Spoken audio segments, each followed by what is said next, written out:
2024 முடிகிறதுக்குள்ள இன்ஃப்ளூயன்சர்லாம் சேர்ந்து நெக்ஸ்ட் ஜென்ரேஷனையே அழிக்க போறாங்க. நான் ஏன் இப்படி சொல்றேன்னா, வியூவர்ஸ்க்காக ஒருத்தரும் பண்றதை பார்த்தா ரொம்பவே பயமா இருக்கு.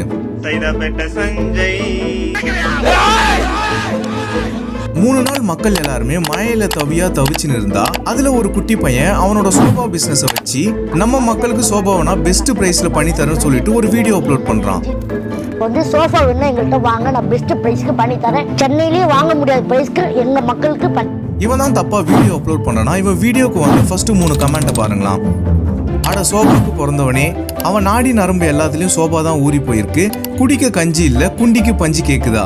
ஆனா இதுல ஒரு கமெண்ட் எனக்கு ரொம்பவே பிடிச்சிருக்கு. அவன் சொன்ன வார்த்தையை கேட்டு சும்மா கந்தர்வ கோட்டையே கதி கலங்கி போயிடுச்சு. 2வது அருள்மணிரா. அருள்மணின்னு சொன்னா தெரியாது, கேஸ்காரன்னு சொன்னா உங்க எல்லாருக்குமே தெரியும். கேஸுக்காரங்களே நாங்க தான்டா, கேஸுக்கு பயப்படாதவங்களே நாங்க தான்டா. இவர் பண்ற வீடியோ எல்லாமே காமெடியா தான் இருக்கு. இதுல பர்டிகுலரா இவர் ஒரு வீடியோ போட்டிருக்காரு. மக்களே, நான் அரசியல்ல நிக்க போறேன், அதாவது என் கட்சிக்கு ஒரு நல்ல பேரை நீங்க சஜஷன் பண்ணுங்க அப்படின்னு சொல்லியிருக்காரு. மக்களே, ஒரு பதிவு, நான் புதுசா ஒரு கட்சி ஒன்று ஆரம்பிக்கலான்னு இருக்கேன், பேர் என்னன்னு சொல்லி கமெண்ட்ல எல்லாம் கமெண்ட் பண்ணுங்க பார்க்கலாம். நம்ம மக்கள் சும்மா விடுவாங்களா? அவருக்கு வந்த ஒரு ஃபர்ஸ்ட் 3 கமெண்ட்டை பாருங்களா. கேஸ் முன்னேற்ற கழகம், விந்தணு முன்னேற்ற கழகம், ஓடியில பாம்பு ஓடி போய் ஊம்பு திருட்டு கழகம்.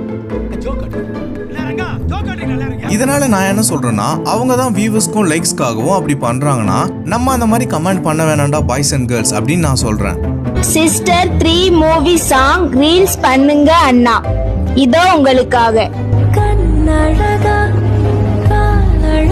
யாரா இவனுங்க, எங்கிந்திரா வந்துக்கிறானுங்க? ஆனா இந்த மாதிரி வீடியோ பார்க்கும்போது எனக்கே திட்டணும் தான் தோணுது. நெக்ஸ்ட் காத்து கருப்பு கலை. இவர் உண்மையாவே ரொம்பவுமே திறமையான ஒரு மனுஷன் தான். அதுக்கப்புறம் யூடியூப்குள்ள வந்து யூடியூப்லயும் ஒரு பயங்கரமான ஒரு ஃபேன் பேஸை வச்சிருக்காரு. இவர் ரெகுலரா வீடியோ போட்டு ரொம்பவுமே சந்தோஷமா இருக்காரு. இவரை பிராங்க் பண்ண வச்சு நிறைய சேனல்ஸ் வளர்ந்துட்டும் இருந்தாங்க. இது வரைக்கும் இவர் பண்ணியிருந்தாருன்னா போதும். இப்போ இவர் புதுசா ஒரு தொழில் எடுத்திருக்காரு, அதுதான் ஆங்கர் ரோல். இவர் ஆங்கர் பண்றத நான் தப்பு சொல்லல, இவர் ஆங்கர் பண்ற மெத்தடை தான் நான் தப்புன்னு சொல்றேன். இவர் ஆங்கர் பண்ண வைக்கிற ஒரு சேனல் என்ன பண்றாங்கன்னா, இன்ஸ்டால இருக்கிற 2 பேரை கூப்பிட்டு 18+ பேச வச்சு ரொம்பவுமே அசிங்கமா இருக்கு இந்த கான்வர்சேஷன். அதனால நான் என்ன சொல்றேன்னா, அப்போ ஆங்கர் ஆகணும்னு சொல்லிட்டு ஊர்ல இருந்து வரவங்களோட நிலைமை என்னன்னு நீங்க யோசித்து பாருங்க.